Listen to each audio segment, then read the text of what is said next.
Hey gang, it's Peter here, and I wanted to drill down a little bit following our last video where I was talking about some esoteric concepts around energy and what we teach really at the Master Circle, and especially on the upcoming Africa trip we're about to take, because it looks like it got a lot of interest. So I want to clarify some stuff here, because for the left-brainers amongst you, this is going to be a foreign concept. And so I want to make a distinction that'll help unravel the mystery and allow you guys to a framework of understanding and application that you can use as soon as you've watched this video to go out and get results and demonstrate it for yourself. And I want to make a distinction between two different things. One is causality and the other is creation, because they're two very, very different things and they operate on very different rules. And if you're trying to use the laws of causality to affect creation, it's not going to happen. So let me drill down and share with you what it is that I mean. Now, we know that there are two worlds. There's an outer objective world and there is an inner subjective world. I don't think anybody can argue with that. Now, what causality deals with, it deals with the outer objective world. What we tend to call, or if you follow scientists like Tom Campbell, as you know I'm a fan of, PMR, or physical matter reality. Now, the thing with physical matter reality is that we have, through our sciences, by observation and reverse engineering, pretty much nailed all of the rule sets that govern that. I mean, it's astounding what we've done in the last 400 years. Taking out, the sort of ancient civilizations, in modern time, starting with, Copernicus, through into Galileo, through into Isaac Newton. We pretty much nailed down how the physical matter reality works. And as a result of that, we can predict with absolute precision how things are going to move forward if we know a certain state. And that's what we call causality. I'll give you an example. So if you kick a football, we know using physics, chemistry and biology, they're the three main sciences that we have. Physics dealing with, particles, biology dealing with cells, chemistry dealing with molecules, etc. We know so much about how all of that works that we can put a man on the moon. Okay, don't go conspiracy theorists off on that track. Right? But if you kick a football, then we can work out, if we know certain information, like the mass of the ball, how much force is being applied, the direction it's being applied, we can calculate with precision the trajectory of that ball into the future. And the more data points that we have, the more precise we can be. And if we take into account the friction, the surface of the ball, the wind resistance, the air, the humidity and temperature, and all of that stuff, we can predict that this cause will have this effect. That's causality, and it's the domain of the material world, and we can predict it with accuracy. But there is a different world, the inner world, the subjective world. And that's where creation happens. Now think about it. The football we just talked about, the shoe that was on the foot that kicked it, all of that began where? Not in a factory. Where did it actually have its inception? In the metaphysical, in the non-physical. It began as a thought. The clothes you're wearing right now, the computer or tablet or phone that you're watching this on, all began as a thought. Subjective inner world. And in the inner world, we're talking about creation. So if you can understand that creation has its basis in consciousness, does it exist? Is it real? And here's the argument most people have. If you're a physicist, if you're a Newtonian paradigm where you live in the domain of causality and that's all you know, the first question they tend to come out with is, prove it. Well, no. Because you can only prove something in the objective world, but you can't experience it. In the inner world, you can only experience it and you know it, but you can't prove it. Give you an example. Prove that you love somebody. Can you? Well, no, of course not.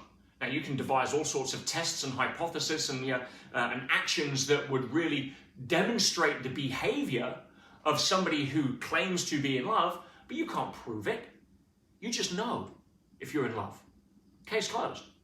Right? You can't have a litmus test for that. It's an inner world subjective experience, and that's what I'm talking about. And the domain of that is something, it's a 13-letter word that has baffled science for millennia because they can't fit it into their causality box, and that is consciousness. And I'm here to suggest that consciousness is the overarching container, if you like, the superset of which the subset of causality fits into. Remember, the football starts as a thought and then becomes a football, not the other way around. Yeah, consciousness is the superset, and the physical matter reality is a subset of that. And if you're trying to figure out, prove the superset from inside the subset, it ain't going to happen. So give it up. But that's not important. The important question, guys, is this: can your thoughts create reality? And if they can, and we can demonstrate that, then how do you do it? I want to give you some insight on this, because this is predominantly the exciting part, the sexy part of what we teach on the Master Circle. This is what we go away on these bucket list trips around the world to really focus on. You can teach the business and the profits and all of that stuff, and we do that too, on this upcoming trip. But the really sexy stuff is what I'm about to share with you. And I've got to tell you guys, the most powerful moments in a person's life, in my opinion, from after they're being born, is the moment that they realize magic is real. What do I mean by magic? I mean, there is something outside of the physical matter reality that we perceive in causality that actually controls it, and we can communicate with, use it, and have it show up in physical matter reality. That's what I mean by magic. Now, as a hard-based material scientist, you don't even look in that box. You're too busy trapped in the subset trying to prove everything, right? While the rest of us go create magic. So, two questions. Can it be done, and how?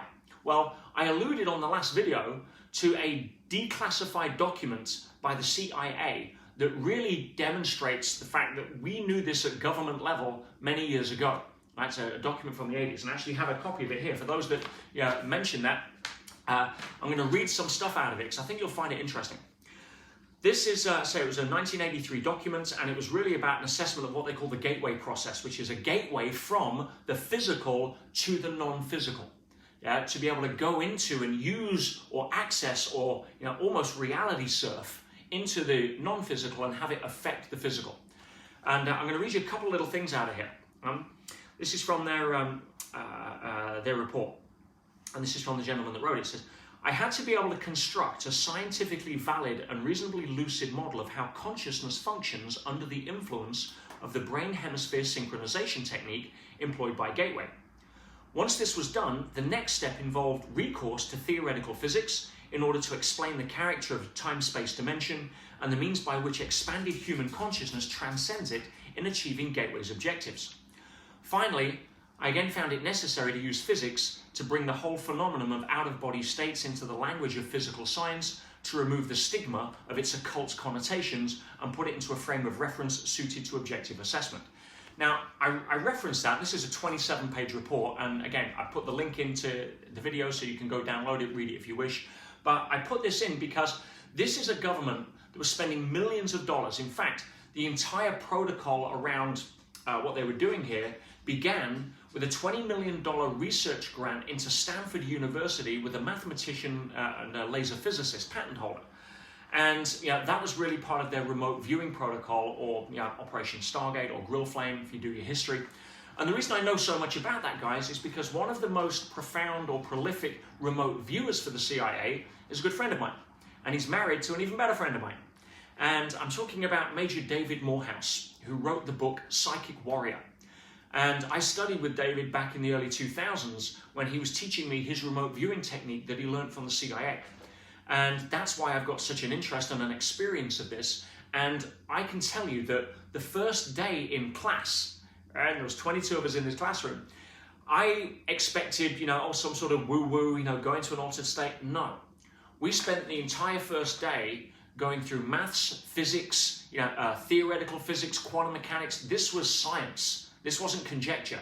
The government's not going to start, putting their research money into, hokey-pokey, hurdy-gurdy stuff. But anyway, you get the idea. Now, the sexy part of this is, can you use that information practically to show up and make a difference in your life today, tomorrow, etc.? And on about page 16 or 17 of the report, I talk about something I mentioned in the last video called patterning, and they apply many different aspects here, from advanced techniques to problem solving, but patterning is something I'll read out a little bit to you. This technique involves the use of consciousness to achieve desired objectives in the physical, emotional, or intellectual sphere. It involves concentration on the desired objective while in a focused 12 state. Extension of the individual's perception of that objective into the whole expanded consciousness and its projection into the universe with the intention that the desired objective is already a matter of established achievement which is destined to be realized within a time frame specified. This particular methodology is based on the belief that the thought patterns generated by our consciousness in a state of expanded awareness create holograms which represent the situation we desire to bring about, and in doing so, establish the basis for actual realization of that goal. Once thought-generated holograms of the sought-after objective is established in the universe, it becomes an aspect of reality which interacts with the universal hologram to bring about the desired objective which might not, under other circumstances, ever occur. In other words, the technique of patterning recognizes the fact that since consciousness is the source of all reality, our thoughts have the power to influence the development of reality in time-space as it applies to us if those thoughts can be projected with adequate intensity. Right? Now, let me sum up a little bit of what I just said there. We are a derivative of something bigger. The universe is a holographic, computed, simulated reality. We know that now. If you're still under the impression that that's not the case, go research the latest cutting-edge science in digital physics, and you can't argue with the equations. That's all I'm saying. But if the CIA believe and documented and invested millions of dollars and continued the program because it worked, then do you think there's something there? Can it be possible? Yes. The important aspect is how, and I want to just give you a couple of tips here. Now, if you really want to learn this, come join us in Africa and I'll drill down on this so you can start creating at will, and magic will show up.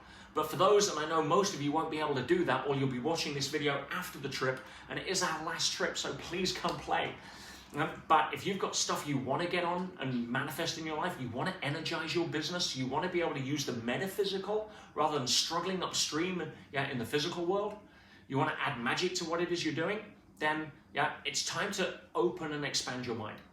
So how do you do it? Well, I'm going to give you some tips. One of the things that was said there was that you imagine it as it's already been achieved. Now, in the last video, I talk about the problem with desire. We all need to have desire, white-hot desire, go after what you want. And there is a problem inherent in that, and it's within the physical matter world that the problem arises. Now, I mentioned desire causes an energetic imbalance because you're trying to force something, right, rather than allow it. You're in what I call by me mode rather than through me mode. So if you're in by me and you're trying to force something, you need desire because you're creating obstacles in your path. And desire puts out the energy of, I don't have it. I want it, but the supposition there is, I don't have it. So your energetic, metaphysical addition, if you like, is broadcasting a signal into the hologram saying, I don't have it, and the universe rearranges itself into your data stream to say, yeah, you're right, you don't have it. And you have to fight that with a lot of energy to try to force your outcome, which is why people work so hard to try to get what they want, and they feel like they're on a hamster wheel, right? But if you can imagine that it's already achieved, it just hasn't shown up yet. Like starring in a movie, if you look at the script and you're an actor and you look at the movie script, take Will Smith in The Pursuit of Happiness. If you've not seen that film, great film, but if Will Smith is the actor, is looking at this, and he sees that, the guy starts out and he's on his arse, he's got nothing, he's in poverty, he's sleeping in a bathtub with his kid, and eventually he comes good, it all turns around and he becomes, wealthy and financially successful. Now, when Will Smith is playing the character of that film, do you think he's worried about, I wonder if he'll make it or not? No, he already knows how it's turning out. He already knows that how the film ends. Most of us don't. Most of us are like, oh my God, I wonder if it will. And that energy that we put out. Oh, hello, Archie. Did you realize I'm actually recording a video for these nice people? And this is Archie, by the way. If he puts out the energy of, or you're putting out the energy of your goals is, I don't know if they'll happen, I'm trying to make it, all you're going to get is more evidence of that, which is why you tend to be standing still and plus or minus 10% earn the same amount of money every year. Right? So, if you can imagine it as an already established fact, if you can celebrate your victories if it's already happened, forget what it looks like in the outer world, you just haven't got to that scene in the movie yet. But you own that inside. You're not validating yourself whether it happens or not. You don't have faith that it will, because faith and doubt are two different sides of the same coin. If your doubts are bigger than your faith, you won't move forward.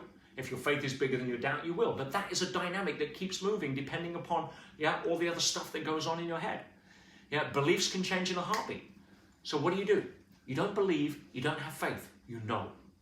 And in order to know, you need to know that there's something bigger than you and this material reality that's at work. Then you can relax a little. Life becomes your chief how officer. You don't have to take that role on.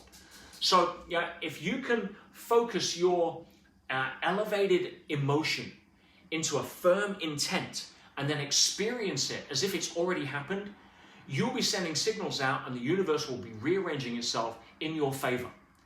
Now, if you come from fear, if you come from victim mode, please don't apply to come to Africa, because we don't accept applications from anybody in that state. Right? If you come from possibility and you really want to make this happen, you just don't know the how, come join us. I'll teach you the how. We'll demonstrate it live. If you haven't seen the video of the people that went through that exercise and suddenly money started coming from nowhere, or their business went into the multi-millions, go check out the video on the application page, at the link below, and you'll see. It's absolutely stunning. Can you prove that? Who cares if you know it and it happens in reality, is my question. So, on that note, guys, I just wanted to give you a further little insight into, please don't dismiss when I talk about the inner world and outer world. Right? They're two very different things. They operate under two very different rule sets, and you can choose to play in both of them, and they don't care. If you just want to go in the Newtonian world and fight the good fight and elbow your way through the crowd and try to make your way by swimming upstream and fighting the current, good luck. It's possible. In fact, it's the route that most people take. I did it for many years and it exhausted me, burnt me out, nearly killed me. Learning about the nebulous woo-woo stuff and consciousness, unless you have a framework that has a scientific foundation and you have practical steps on which to take, you're going to get disheartened because you're going to get hit and miss. So knowing that there's an actual protocol to follow that can give you results, guaranteed, as long as you follow them, then that's when you know that magic exists. And that's my wish for you. If you want to come join us in Africa or want to see what we get up to, please click the link and have a look at the application. There's still a couple of spaces left. It's going to be a trip of a lifetime. And if you're not going to be able to make it, follow us along on my fan page, because we'll be doing a video blog each day, and you'll be able to hear from the people going through this learning on what it means to them and what shows up. And as we say on the Master Circle, one of our, I call it our phrases that encapsulate the philosophy. We say, constantly amazed, but never surprised. I love you guys. I'll see you on the next video.